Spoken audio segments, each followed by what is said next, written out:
حضرت محمد صلی اللہ علیہ وسلم کا وجود اطہر اور ان کی ذات وہ ہے جس کا کبھی کوئی ذہن تصور نہیں کر سکتا، تو پھر کوئی بھی ان کی تصویر کیسے بنا سکتا ہے؟ جیو نیوز کی جانب سے محمد صلی اللہ علیہ وسلم کی تصویر بنانا یا ان کا خاکہ بنانا یہ کوئی حادثاتی طور پر نہیں ہوا، یہ کوئی غلطی نہیں تھی، یہ سوچی سمجھی اور دانستہ کوشش ہے لوگوں کے دلوں سے محمد صلی اللہ علیہ وسلم کے حوالے سے حساسیت کو ختم کرنے کی۔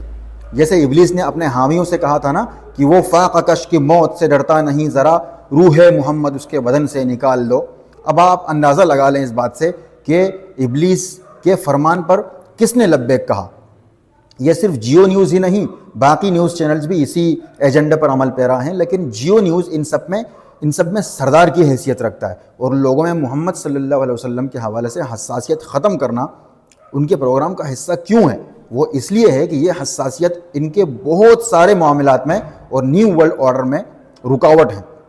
اس کے علاوہ شیعوں کو بھی پابند کرنا پڑے گا کہ یہ حسین رضی اللہ تعالیٰ عنہ اور باقی اہل بیت رضی اللہ عنہم کی شبیہ بنانا چھوڑ دیں۔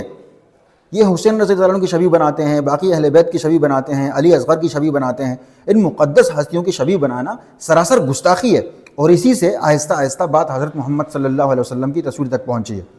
تو پہلے آپ نے ذوالجناح کی شبیہ بنائی، پھر آپ نے ان کے مقدس ہستیوں کے ہاتھوں کی شبیہ بنائی، پھر آپ نے بڑھتے بڑھتے ان کے ہی مکمل شبیہ بنانا شروع کر دیے۔ آج حال یہ ہے کہ ان مقدس ہستیوں کی شبیہ گلی گلی میں بن رہے ہیں۔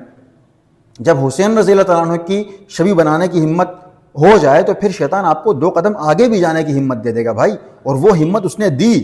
آج جیو نیوز پر حسین رضی اللہ تعالیٰ عنہ اجمعین کے محبت کے نام پر محمد صلی اللہ علیہ وسلم کی شبیہ بنوا ڈالی شیطان نے آج، اور یہ کام عام ہو رہا ہے۔ نادر علی کے پوڈ کاسٹ میں نے دیکھا کہ وہ جب بھی حضرت عائشہ رضی اللہ تعالیٰ عنہ کا نام لیتے ہیں تو ساتھ میں ایک تصویر آ جاتی ہے۔ جاہل آدمی، اللہ تجھے ہدایت دے، تصویر کے بغیر بھی تیرے ویوز آ جائیں گے یار، کیوں ان ہستیوں کے ناموں کے ساتھ تصویر لگاتے ہو؟ حضرت امام حسین رضی اللہ تعالیٰ عنہ کے نام کے ساتھ تصویر لگا دی جاتی ہے، یہ بھی نادر علی کے پوڈ کاسٹ میں ہوا۔ اگرچہ ان کی تصاویر میں چہرہ نظر نہیں آتا، لیکن یہ بہت غلط راستہ ہے بھائی۔ اس راستے پر اگر چل پڑے تو آگے کچھ لوگ شکل بھی بنا دیں گے، جیسے عیسائیوں نے حضرت عیسیٰ علیہ السلام اور حضرت مریم علیہ السلام کی شکلیں بنا دی ہیں، وہ بھی ایک دم نہیں بنی تھی، وہاں بھی کسی نے ہلکی پھلکی شروعات کی تھی پہلے، ایسا تو نہیں ہوا کہ بس فوراً ہی وہ ان کی تصویریں بن گئیں۔ یہ جو آج ہندو مورتیوں کو پوجتے ہیں، یہ بھی ایک دم نہیں ہوا تھا، ان سے بھی شیطان نے پہلے اللہ کے نیک لوگوں کی تصاویر بنوائیں، پھر کہا ان نیک لوگوں کی تصاویر کو الماریوں سے نکال کر سامنے رکھو جب آپ لوگ عبادت کرتے ہو، تاکہ اللہ کی عبادت کرتے ہوئے ان پر نظر پڑے اور عبادت میں خشوع اور خضوع پیدا ہو۔ یہ شیطان نے ان کو یہ باور کرایا کہ بھئی جب آپ نیک لوگوں کی تصویریں سامنے رکھو گے تو آپ کی عبادت میں خشوع اور خضوع آئے گا۔ پھر آہستہ آہستہ آنے والی نسلوں سے ان کی مورتیاں بنوا کر اللہ کے بجائے انہیں کی عبادت کروانے لگا۔ تو شیطان کا تو یہ وار ہوتا ہے، وہ اسی طریقے سے اپنا واردات ڈالتا ہے۔ وہ آج تک مسلمانوں نے اپنے نبی صلی اللہ علیہ وسلم سے عقیدت اور محبت کا اظہار ان کے خاکے بنائے بغیر کیا ہے، تو آج ایسی کون سی ضرورت پڑ گئی بھائی کہ ان کی تصاویر بنانے کی ضرورت پڑ گئی آپ لوگوں کو؟